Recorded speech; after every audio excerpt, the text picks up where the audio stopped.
morning. Well, once again, it is an honor to welcome His Excellency, the Deputy Prime Minister, to the State Department. I first met Dr. Mohammad when he was serving as Kuwait's ambassador to Washington back in the 1990s, and it is such a pleasure to work with him.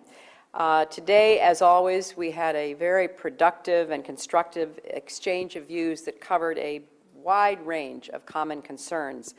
You know, Kuwait is a trusted and valued partner of the United States. Our countries share a bond forged during the U.S.-led liberation of Kuwait in 1991 and strengthened by years of partnership and mutual respect.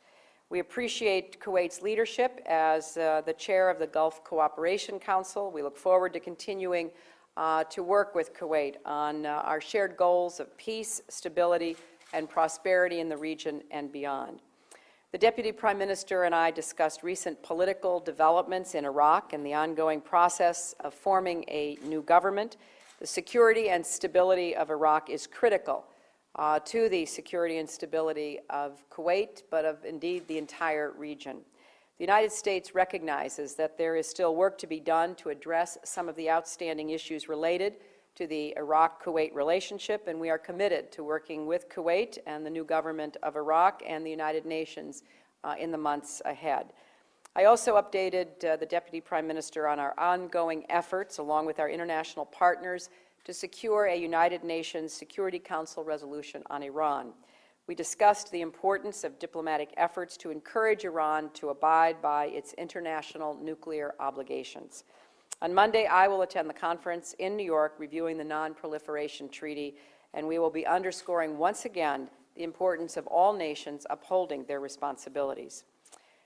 We also discussed our shared goal of achieving a comprehensive peace in the Middle East. As I said last night at the American Jewish Committee, the Middle East will never realize its full potential. Israel will never be truly secure. The Palestinians will never have their legitimate aspiration for a state unless we create the circumstances in which positive negotiations can occur. We are also seeking not only a two-state solution negotiated by the parties, but a regional peace between Israel and Syria, between Israel and Lebanon, and normal relations between Israel and the Arab states.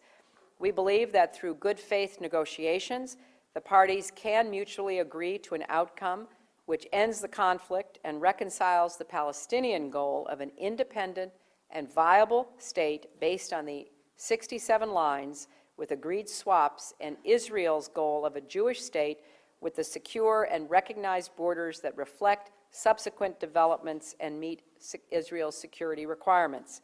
Simultaneously moving toward a broader regional peace will help set up the conditions for that outcome. I commend Kuwait for its support of the Arab Peace Initiative, which offers a vision of a better future for all of the people of the Middle East, and I look forward to seeing it advanced by actions as well as words.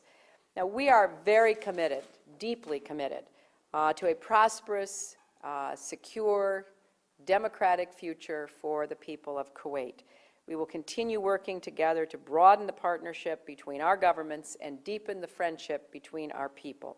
We are very grateful for Kuwait's support of our efforts with our troops and the many difficult challenges that have faced our ongoing actions in Iraq, and Kuwait has been a stalwart supporter and friend. So thank you again, my friend. Thank you, Madam Secretary. It's always great being back to the States, and especially to the State Department. I value your friendship and your advice. I think I don't have to again say what we have discussed, because it has been fully covered by the Secretary's statement, but I would like also to emphasize the kind of bilateral relations that we emphasize in our discussion. I also raised the issue of Kuwait's desire to acquire nuclear technology for peaceful purposes, and we are going to work very closely with the United States on that issue. Also, we have raised the issue of our detainees in Guantanamo, and this is an area that is to present a continuous hardship, I think, both for United States government and the Kuwaiti government and the people of Kuwait. And we have agreed on a ways to resolve this issue in the near future. I thank you very much, Secretary Clinton, for your friendship, and I look forward to work with you on all the issues that you have mentioned. Thank you. Thank you so much. Thank you.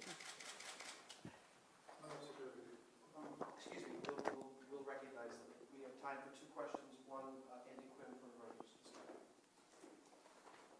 Madam Secretary, the Palestinians say they've received a letter from President Obama about the peace process, and I'm wondering, can you tell us if the U.S. is making any new commitments to President Abbas to get him back to the negotiating table, and are you confident that proximity talks may start again soon?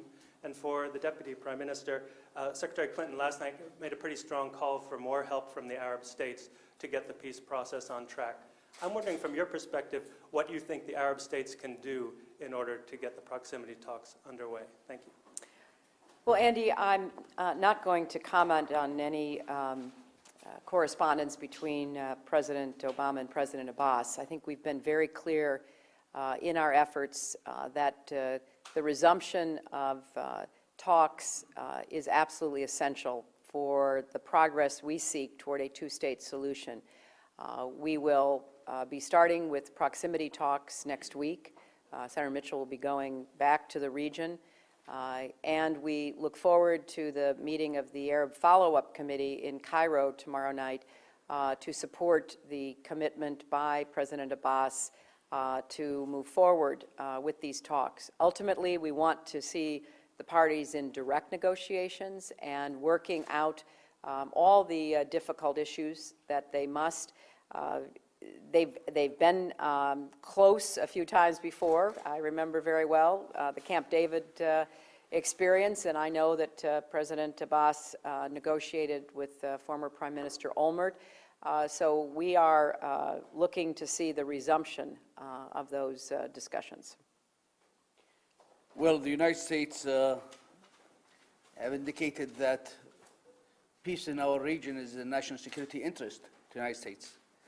We are strategic partners and strategic allies to the United States, so it is incumbent on us to help the United States achieve that. This is something that would benefit us and the people in the region as a whole. We have supported the proximity talks during early March.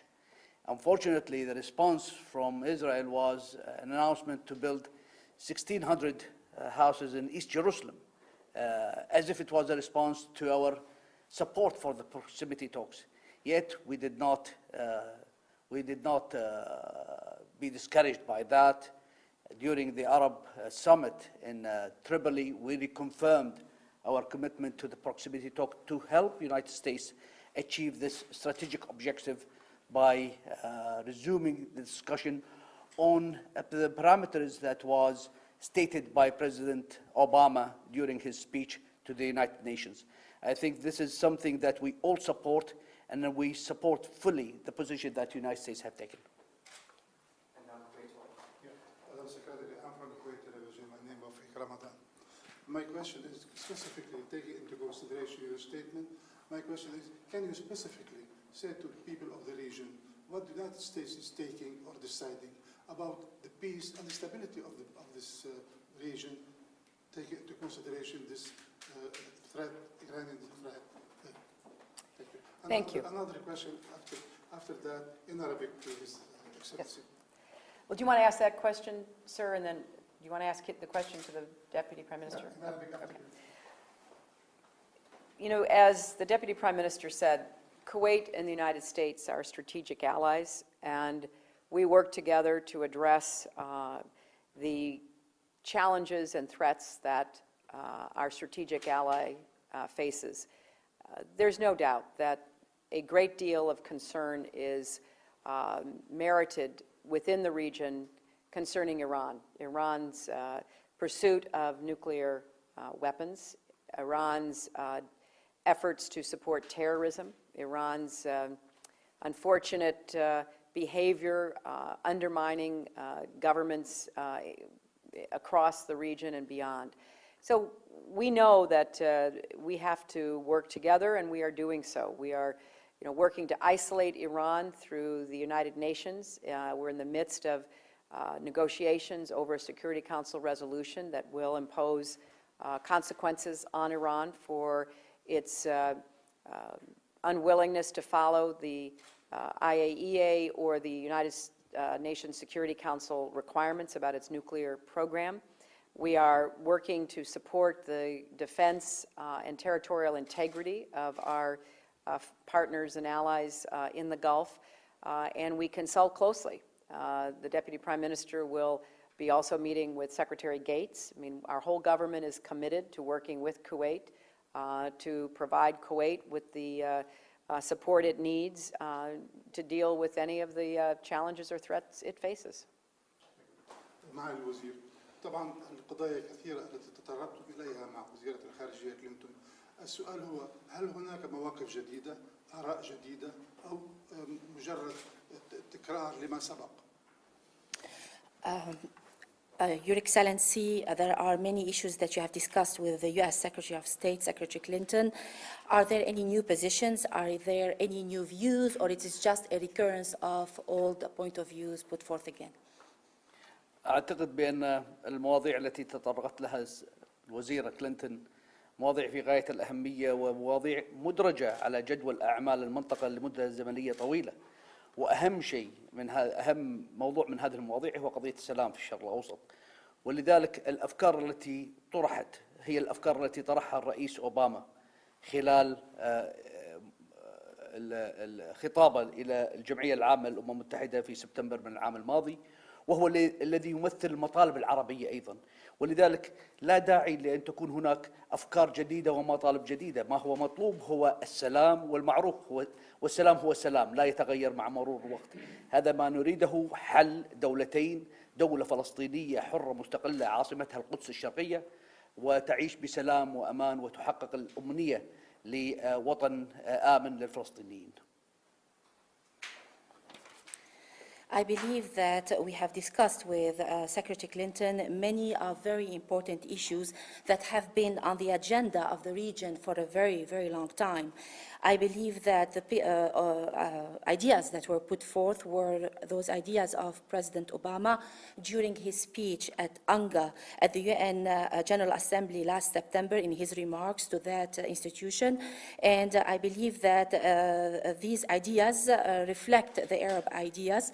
What is needed is peace. We need to bring about peace, a peace that is based on a two-state solution for an independent and viable Palestinian state with its capital, East Jerusalem, and a state that would live in peace and security with its neighbor.